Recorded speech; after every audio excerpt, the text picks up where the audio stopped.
विश्वामित्र तो महामुनि ज्ञानी हैं। उन्हें आश्चर्य इस बात का हो कि जगतपति रघुनंदन राम दशरथ जी के आंगन में खेल रहे हैं।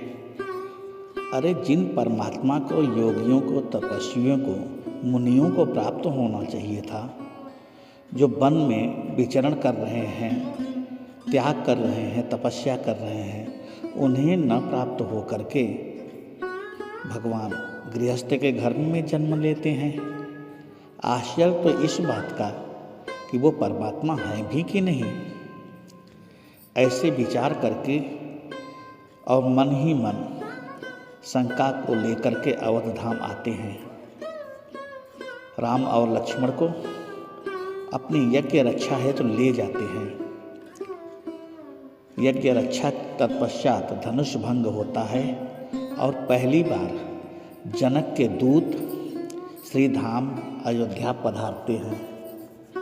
तो यहाँ दर्शन करिए कि भगवान जंगल में तपस्या कर रहे उन साधु संत महात्माओं को क्यों नहीं मिले और कौशलपति दशरथ को क्यों प्राप्त हो गए।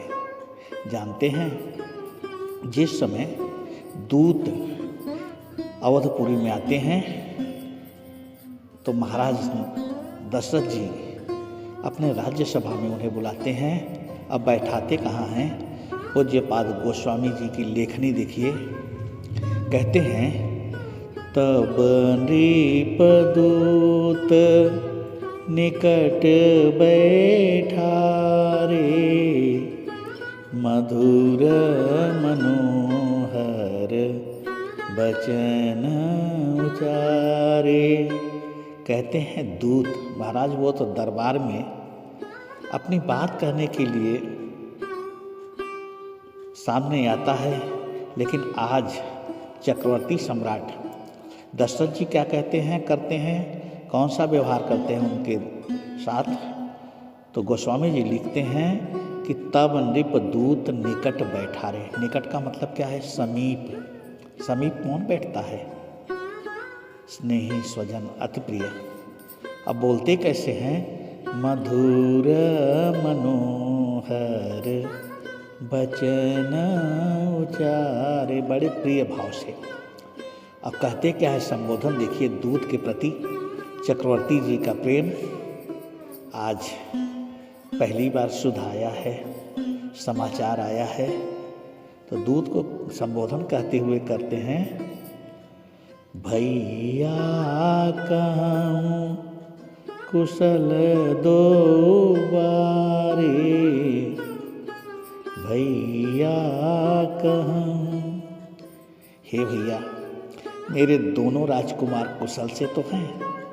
इतना ही नहीं, आगे कहते हैं, तुम्हनी के निज नयन निहारे, भैया कहूँ।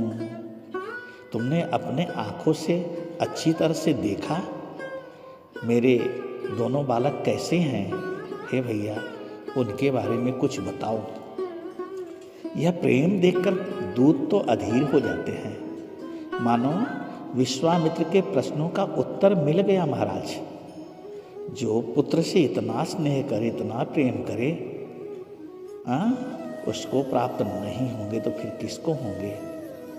दूत का जवाब बहुत ही सुंदर ढंग से पूज्यपाद गोस्वामी तुलसीदास बालकांड के 290 दोहा के आगे कहते हैं कि श्यामल गौर धरे धनु भाथा, बय किशोर कौशिक मुनि साथा।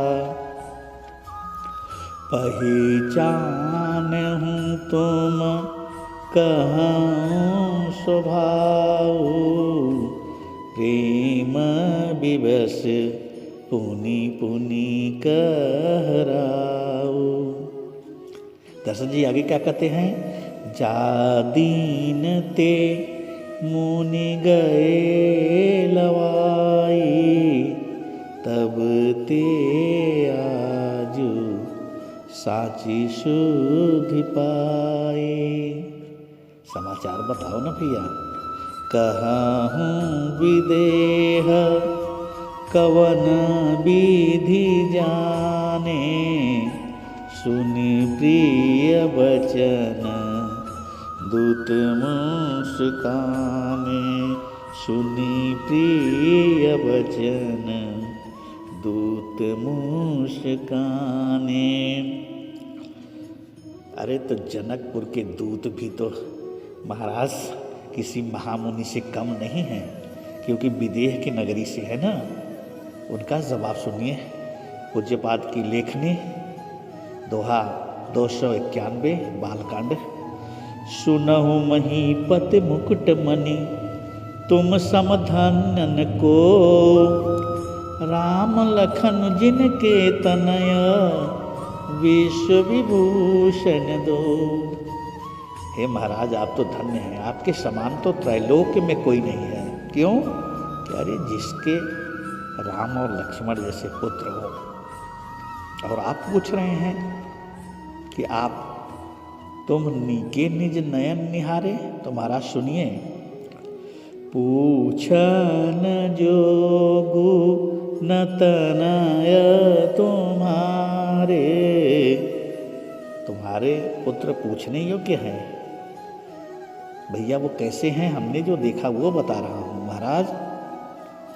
पूछन जोगु न तनय तुम्हारे, पुरुष सिंधति हूँ पुरे उजियारे। जिनके जस प्रताप के आगे, शशि मलिन रवि शीतल लागे। तिनकह कहिय नाथ कीम चीन्हे, तिनकह कहिय नाथ कीम चीन्हे। देखिए रब की दीप कर लीन्हे, देखिए रवि की दीप कर लीन्हे। सीय स्वयंवर। महाराज सुनिए वहाँ घटना क्या घट गई। सीय स्वयंवर भूप अनेका, असमिट सुभग एक तेका। शंभु सरासन काहू न टारा, हारे सकल वीर बरियारा। इतना ही नहीं महाराज, निमंत्रण कहाँ कहाँ तक गया था, कहाँ कहाँ से लोग आए थे, इसको सुनिए। तीन लोक महजे भट मामी, अब सब कई सगति संबोधन भाने। सकई उठाए सरासर मेरो, सोही हारी गयऊ कर फेरो। जहीं कौतुक शिवशैल उठावा, सोई तेहि सभा पराभव पावा। लेकिन रघुनंदन राघव उनके बारे में कहते हुए दूत कहते हैं, तहाँ राम रघुवंश मुनि सुनिय महामहिपाल, अभंज उचाप प्रयास बिनु, जिम गज पंकज नाल। आपके तो सुपुत्र ने वो कर दिखाया महाराज, जैसे कोई हाथी कमल लाल को बड़ी सहजता से मसल भी दे, पता भी न चले। तो ऐसे पुत्र जिसके पास हों, फिर महाराज कहीं संशय की कोई बात नहीं। धन्य आप हैं, धन्य अवध है जहाँ रघुनंदन राघव का जन्म हुआ। धन्य हम सभी हैं जो इस जन्मभूमि का दर्शन प्राप्त किए हैं। बोलिए राघवेंद्र सरकार की जय।